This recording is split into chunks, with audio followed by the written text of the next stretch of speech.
Coming to you direct from Silencer Shop Studios, home of the Glass Case of Emotion. SilencerShop.com, the easiest way to buy silencers online, period.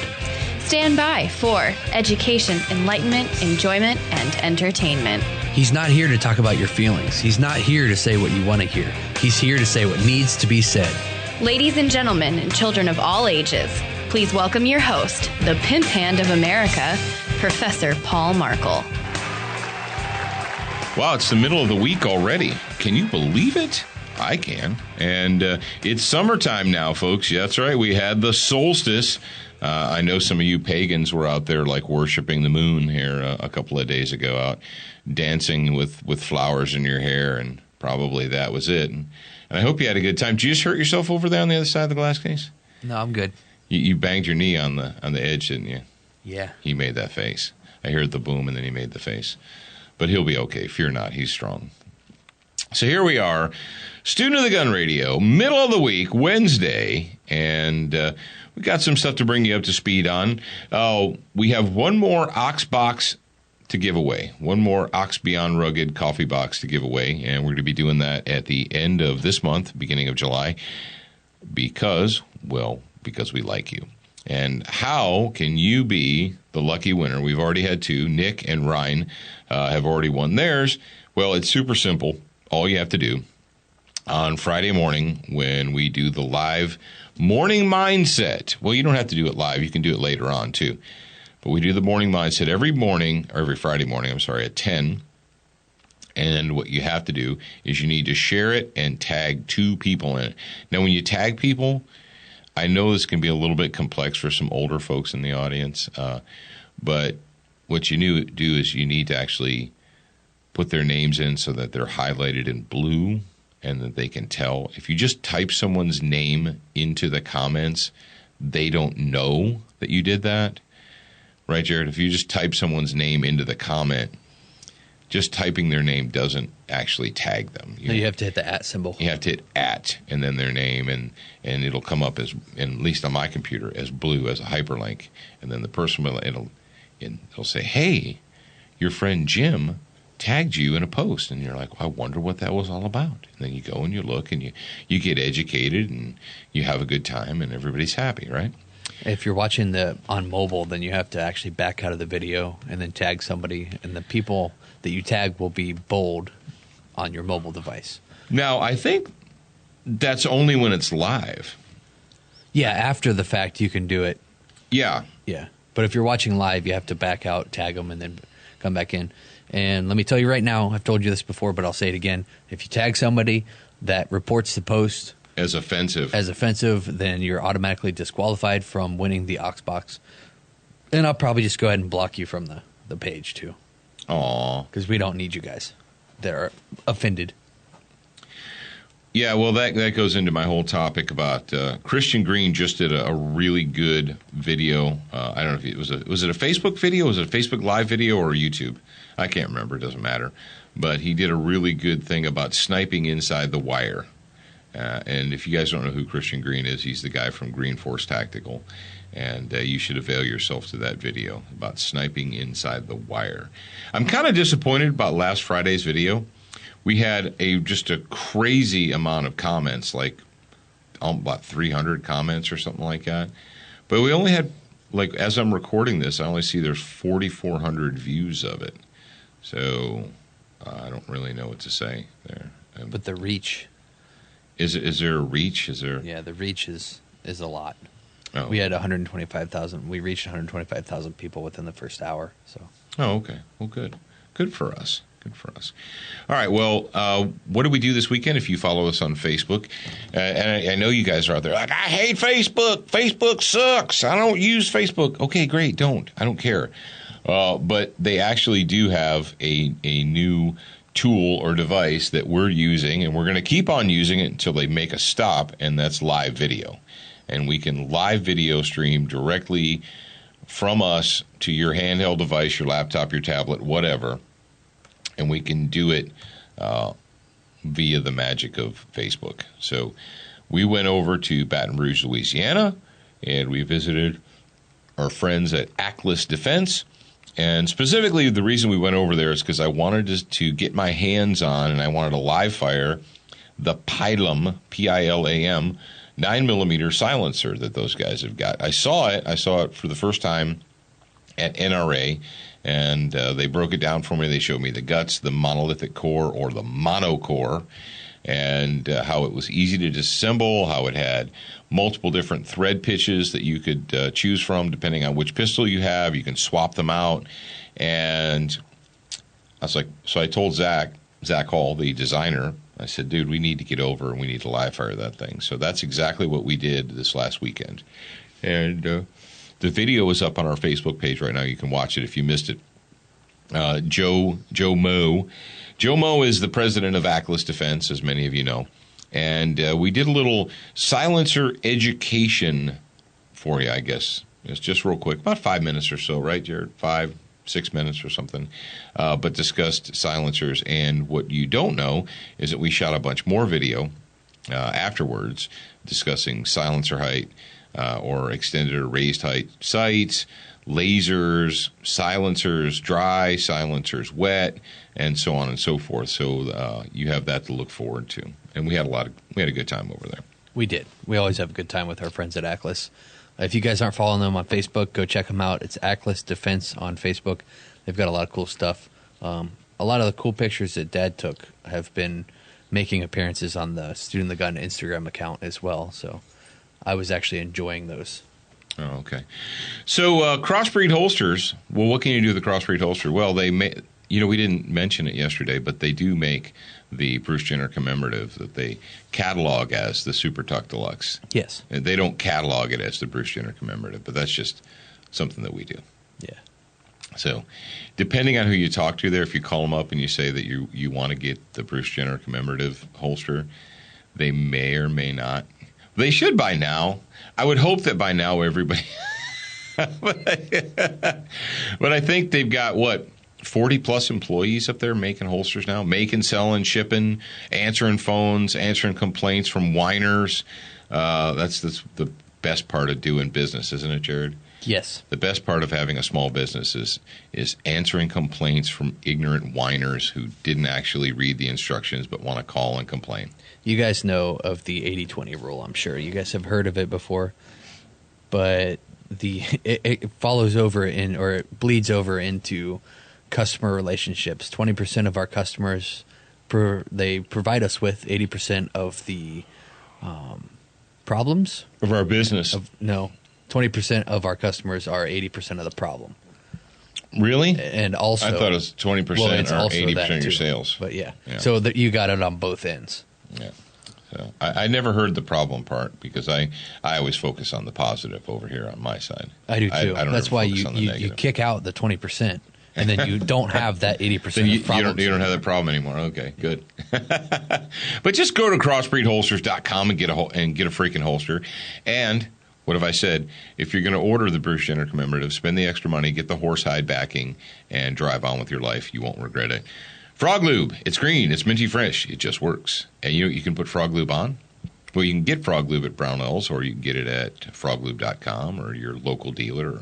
I don't care where you get it. Just get it. You can put it on a Century Arms C39 V2. If you don't have an AK and you've been wanting to buy an AK, you're like, oh, man, I've been thinking about it. Been thinking about buying one. Stop thinking. No. Get out of my head. This is what I'm going to tell you.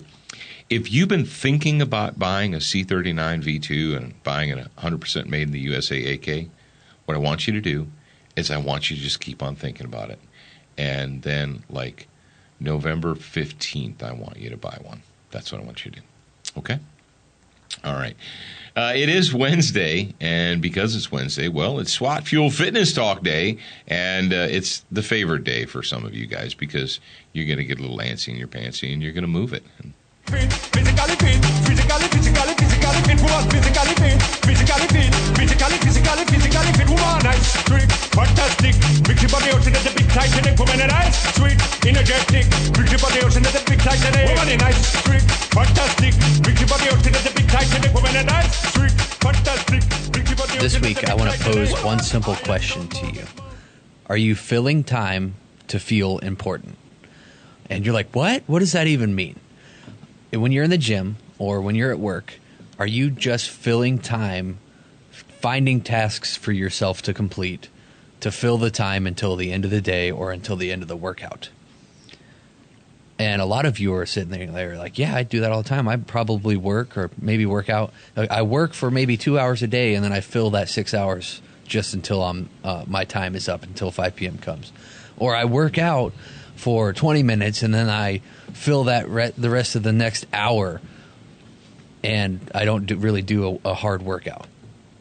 And a lot of people that work out have this problem.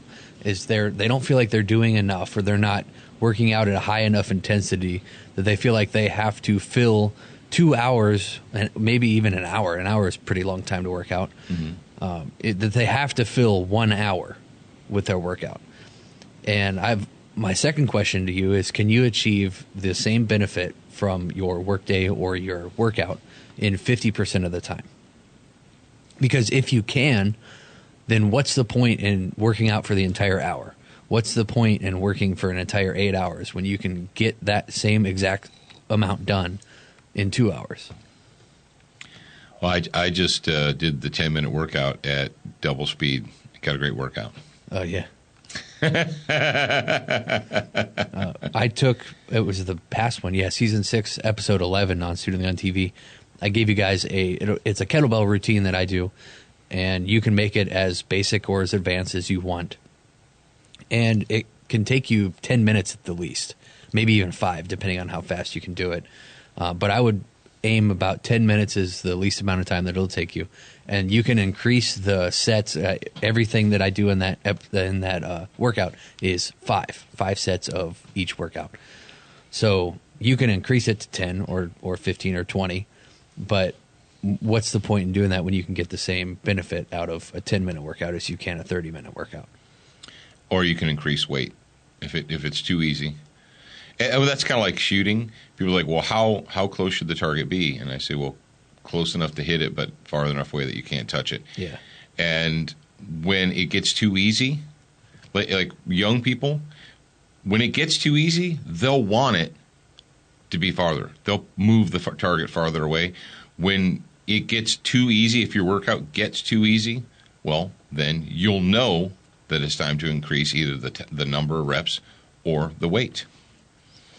And this is not a new concept. The first time I was introduced to this concept is when I was reading I believe it was the 4-Hour Body by Tim Ferriss. He calls it the minimum effective dose. What is the minimum effective dose that you can do to get the results that you're looking for? And you do the minimum effective dose, and then you move on about your day, move on to the next task.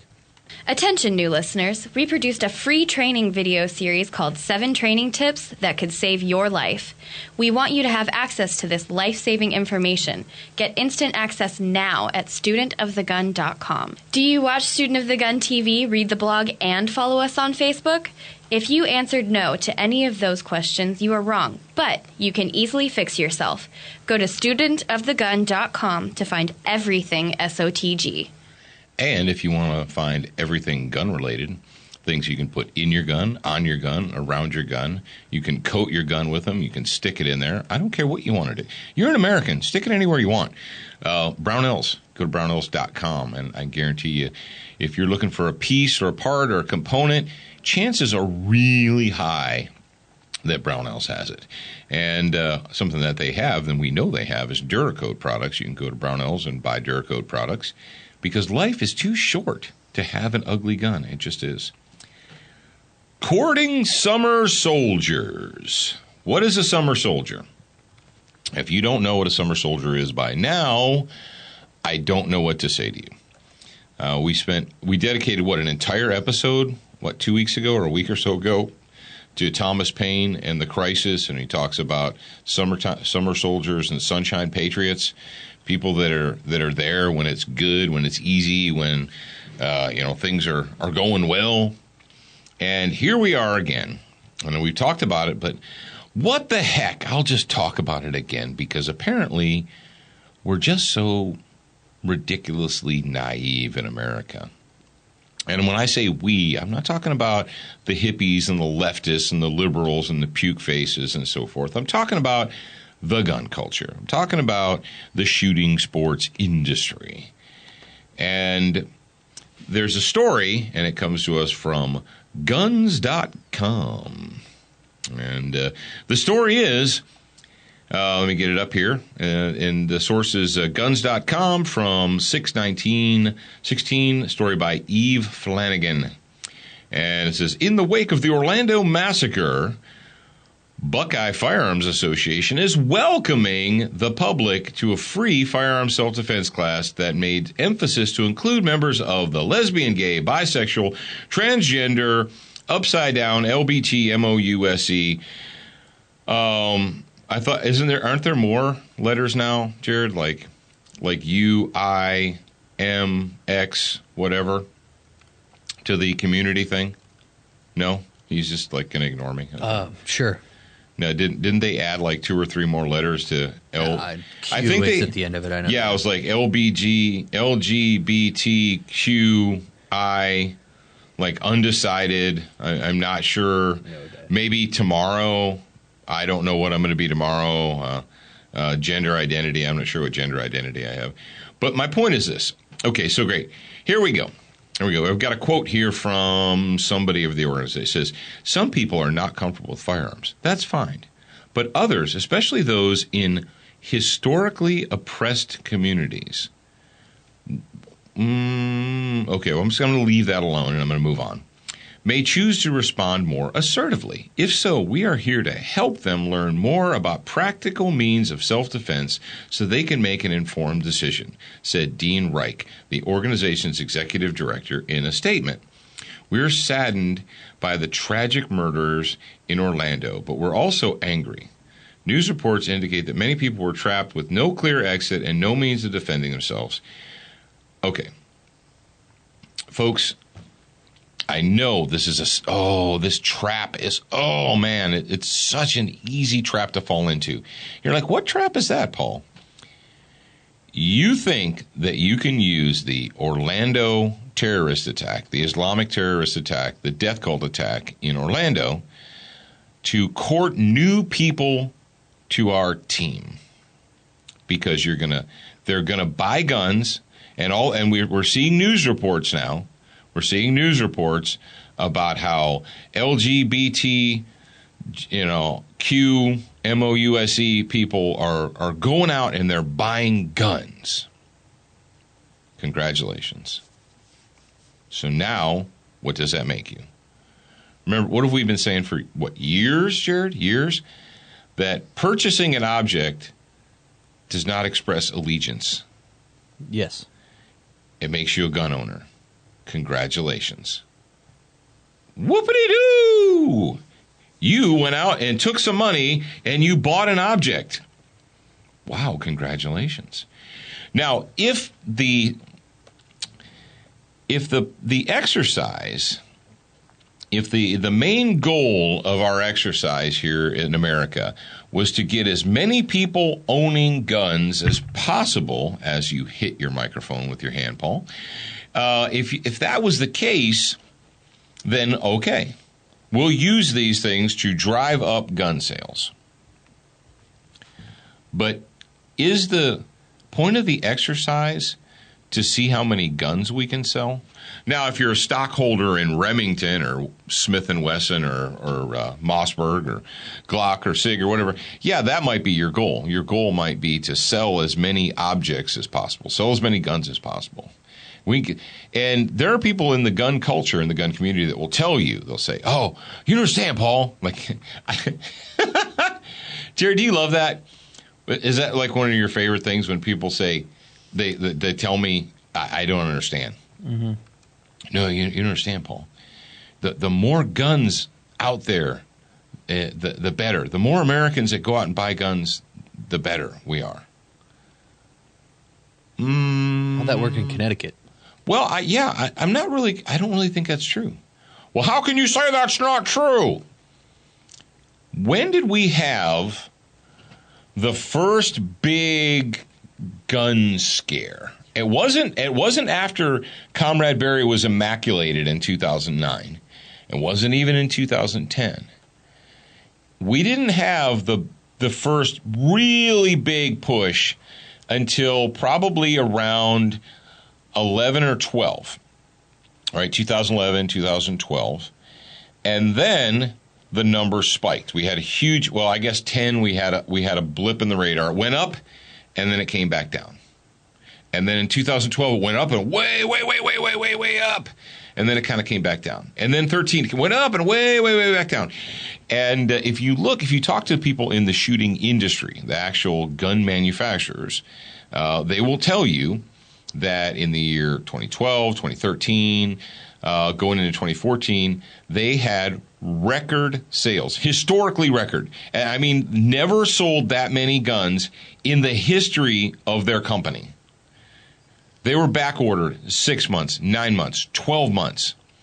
On what? On hunting shotguns? On bolt-action deer rifles? No, ladies and gentlemen. The number one reason that people have been giving for the last 5+ years, going all the way back to like around 2010. The number one reason that they offer for why they bought a gun was self-defense / and/or home protection. Personal defense, home protection, home defense, personal protection, whatever. That's it. And what we've been told by the intelligentsia in the gun culture is, Paul, the more people that own guns, the better we are, the better off we'll be, because there'll be more people, quote, on our side. Okay. So depending on the stories that you read and the sources that you get, even with the variances, right now in the United States of America, it is safe to say that there are more individual American citizens that own firearms in the United States today as a total number of people than have in the history of our nation. Now, obviously, there are more people in the nation today than there were in 1900 or 1920 or 1820 or whatever. Okay, I got that. And there are more people owning guns today. There are more first-time gun owners in the United States in the last 5 years, percentage-wise, than there have been forever. I mean, in the whole history of our nation.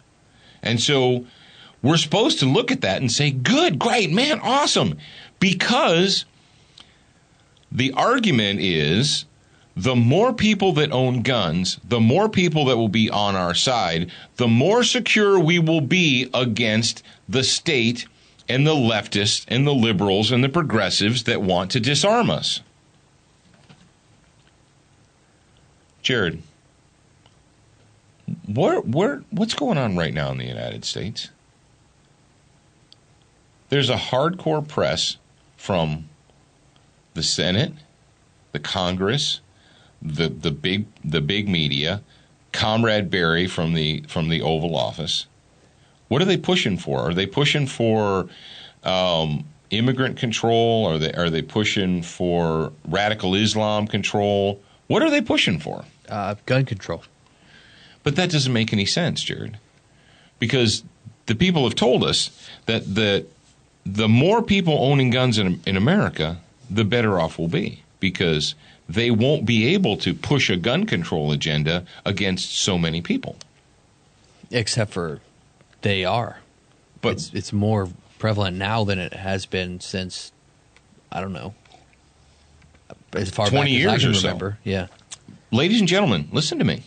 Listen to me. I'm one of those rare individuals that actually pays attention to what's going on in the world around him all the time. It is a curse. What have I told you? What have I told you about election time? Left-wing, liberal, progressive politicians my entire life have always been pro-gun control, anti-gun, civilian disarmament, right? My entire life. But they never, ever, ever campaign on it, not on a national level.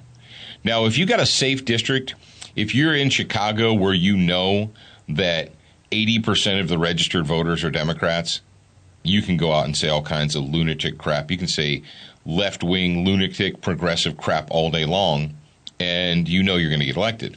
Look at New York, state of New York. Okay, the state of New York is a safe district. What? How is this? What? That doesn't make any sense. Yeah, it is. Why do you think that the carpetbagger known as Hillary Clinton, why do you think that those scumbags left Arkansas behind and moved to New York? Well, they did the math, and they did backroom deals and so forth. But they knew that they could get Hillary, if they could get her onto the ballot, that she would be elected. First of all, Arkansas didn't want them back. If you talk to people in Arkansas, they'll tell you that they did not want those scumbags back in their state. They're like, no, you can keep them, America. We don't want them back. But they knew that whoever was on the D ticket in New York was going to become a senator. So that's why that carpetbagger went up there, bought a house. They did their deals. They did their political deals, and they put her on the ballot, and they knew because it's a safe district. But nationwide, in national elections, national presidential elections, my entire life, you never bring up gun control in a national election because it's death. It always has been. It's always been the kiss of death. Now, it's not to say that they won't get elected and then go ahead and do those policies. That's why people like Cuomo and et al., that's why they go out with their hunting vests. Somebody hands them a khaki vest, and they hand them an over-under shotgun, and they walk them through a cornfield, and they take a photo op of them. And they're like, look at this guy. He's a sportsman. He's a hunter. He would never take away your guns. Derpa, derpa, derpa. Even though he's a hardcore leftist Democrat. But they always portray, they always reach out to the sportsmen and to the hunters and to the reasonable gun owners and all that. The left wing, the progressives in America, the two main front runners, have thrown that completely away. They can't talk enough about gun control and restrictions and bans, and we need more reasonable laws and more reasonable restrictions, and they go on about this. Folks, why do you think that is? They aren't doing that because they're stupid. They're doing that because they are no longer afraid of it. They are no longer afraid to openly discuss it in public. But the conundrum we have here is if more gun owners, more people owning objects, if more people own objects makes us free, it guarantees our freedom and our liberty and our rights, then why do we have people like the hardcore leftists? Why are they coming out in public and supporting civilian disarmament restrictions, bans, and so forth? Doesn't make any sense, does it? Well, because here's the deal. Owning an object does not convert or express allegiance. You think that everybody who buys a gun is now a hardcore conservative, pro-liberty, pro-constitution person, and that they are independent thinking, free men and women. Right? You think that because they bought a gun, that means they're on your side. Ladies and gentlemen, they're not. You think that opening up the tent and saying, come on into the tent, come on in. We'll make accommodations for you. Come on in. Guns are just objects. They're instruments of liberty. But they're objects. The gun is not, that doesn't teach. When you go to a firearms safety class, you know what you're not learning? Civics, civic duty, human history, the history of mankind, natural rights. You're not learning about liberty, responsibility, individual liberty, the principles of the American Revolution, the political thought of the American Revolution. That's not what you're learning. You're learning about an object. Folks, we don't need more people owning objects. We need more people that are willing to apply and buy into the political thought behind the American Revolution, the principles that support individual liberty. But here's the problem. The LGBTQMOUSE community is a community of victims. Well, that's what we're trying to do, Paul. We're trying to give them guns so that they're not victims. No. Not actual physical victims. Intellectual, mental victims. And what do victims need? What do victims crave? What do victims desire? Well, they have to have someone to protect them, right? They have to have someone to make the world better, to make the world safe, to make the world fair, to force people to accept their behavior. And who is the one who has the LGBTQMOUSE community chosen as the arbiter of all fairness in the world? The state. The very exact same state that seeks to disarm them. The same state that is importing psychotic monsters that want to throw them off of buildings.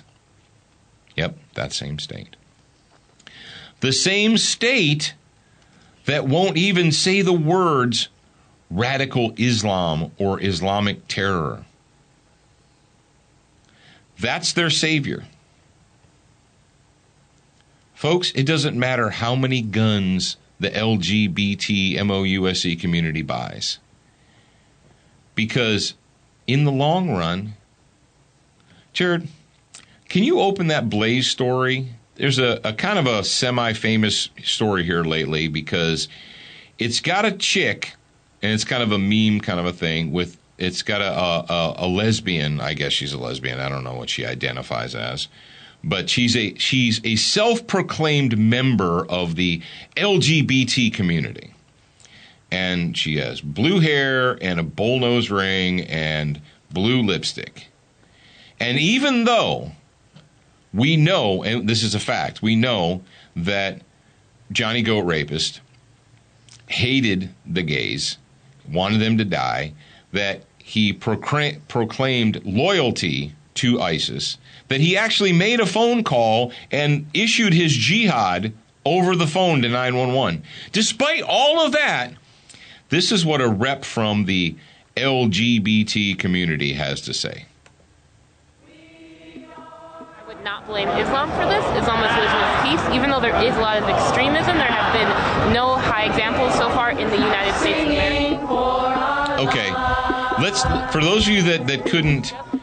All right, what you hear there in the drum circle thing is a Homos Against Islamophobia rally.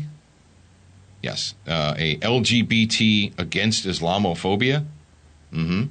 And what she said was, I would not blame Islam for this. Islam is a religion of peace. They can't even stop killing each other. Talk to me about the Shia and the Sunni wars. They've been killing each other by the tens of thousands for, going on 1,000 years now. They can't even get along with each other. And here we have a rep from the LGBT community. It's not Islam. It's not the psychotic monsters. It's the guns. And then they go on to blame the hate. Extremism is one. Obviously, the killer pledged allegiance to ISIS. Another cause would be easy access to guns in this country. And then another, broadly speaking, is homophobia. In this specific instance, what do you see the problem is? Easy access to weapons of war, and I think it's hate. Yeah, so The combination of lack of gun control and it just being so much hate for the LGBT community, I would not blame Islam for this. Islam is religion of peace. Even though there is a lot of extremism, there have been no high examples so far in the United States of America that show straight up LGBT hate as far as Islam goes. So I would just try and leave the radical Islamic extremists out of this and just blame no gun control and straight up hate for the LGBT community. Okay, go ahead and cut that off. I can't listen to with the particular type of culture that is being brought up right now. So, and one man who attended the vigil in Orlando said the culture surrounding Donald Trump and his supporters is responsible for the massacre. So, folks, do you not get it? Do you not get it by now? But maybe you don't. How can you be this stupid? These people are all registered voters too. Now, I've got one more example for you. And this is a Facebook post that's going around from somebody that calls themselves Brandon Wayne. And Brandon Wayne, first of all, Brandon spells his name with a Y. So He's a tool. What the farfignugan is up with that? He writes this manifesto about how he was in the Army, ROTC, then he was in the National Guard, blah, blah, blah, became an officer in the Army and did tours in Afghanistan and Africa, was airborne assault qualified. Okay, congratulations. And commanded a support detachment. And then he says the 10th Special Forces Group. So he was a support detachment. Then he goes on to explain what an AR-15 is, what an M16 is, blah blah blah blah blah blah blah blah blah blah blah blah blah blah blah blah blah blah blah. All right, so this is where he betrays us from within, and he says, "This is." And what did he say? Something about AR-15s are not for hunting. This is how you know you've got a tool on your hands. You don't need to kill 30 antelopes in a minute. I don't know if this guy's ever hunted antelope in his life. I don't think that he ever has, but whatever. This is what I'm going to read you. I'm going to read you the last little bit here. It says, this is our society. We can ask these questions. We can also answer them if we get our heads out of our asses. Ooh, you used a bad word, Brandon. Oh, he introduces us as, hi, I'm Brandon, and I'm a responsible gun owner. Hi, Brandon. He's an alcoholic.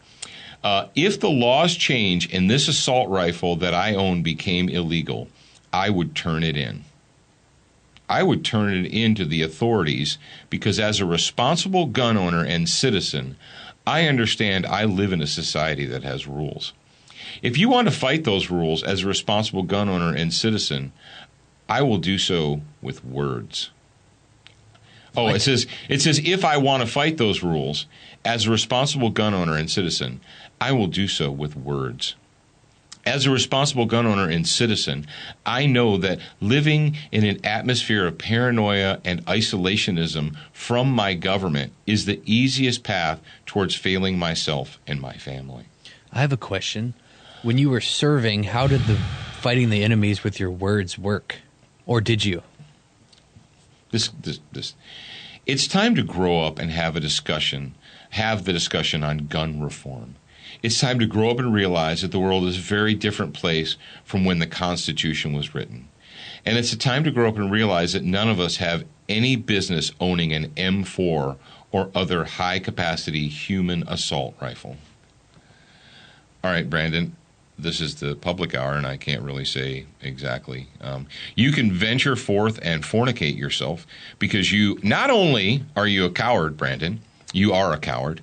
But in addition to being a coward, if you really did serve in the Army, if you really did take an oath of enlistment, apparently you just, well, either you skipped it or you didn't understand what you were saying. Because the oath of enlistment, when you do that, you swear to support and defend the Constitution of the United States of America, Brandon. But I guess you missed that part. You probably missed the part in when you claim to have been an officer, so I'm assuming you went to college. You missed the part about inalienable rights. There's this crazy thing about inalienable rights is not only can they not be taken away, but they can't even be surrendered. They can't even be given up. And inalienable rights, the right of an individual in a republic is not a popularity contest. And it doesn't make one hill of beans whether or not you would surrender your gun and fight with your words. Hey, Jared, you suppose the 20 million dead in Russia, the millions upon millions dead in communist China, the 6 million plus dead in the National Socialist Republic, the National Socialist government of Germany. Yeah, National Socialism. That's what Nazi stands for. You suppose the 6 million plus people now let me see the 2 million that Pol Pot put into the killing fields. Do you suppose they wish that they would have had something besides words to fight with? Or are words just enough? The naivete here is just stunning. But Brandon, with a Y, just fornicate me running. Are you serious? With a Y? Well, that doesn't even matter. It's so soy-fed mangina. This guy's drinking fluoride water and eating soybeans every day. I don't need to win a popularity contest. Do you know that? I don't even need to be in the majority. That's the great thing about a representative republic that supports individual liberty. I don't have to be part of the majority. I don't have to be in the majority to have rights. As a matter of fact, if I'm the last person in the United States of America with a gun, you still don't have the right to take it away from me. Yeah. All right. Well, Brandon and blue-lipped LBG chick and all of you others, have a good time with that. But understand this, ladies and gentlemen. The bad news for new gun owners is when you buy a gun, you don't learn about human history. You don't learn about natural rights. You don't learn about civic duty. You don't learn about a representative republic or individual liberty. None of those things come with a gun. It's just an object. It's just an object. All right, that's it for today, kids. And that puts the wraps. We'll be back tomorrow, Thursday's episode. And after that, well, we've got Friday's grad program coming up, too. So make sure you're tuned in for that. Until then, remember this. You're a beginner once, but you should indeed be a student for life.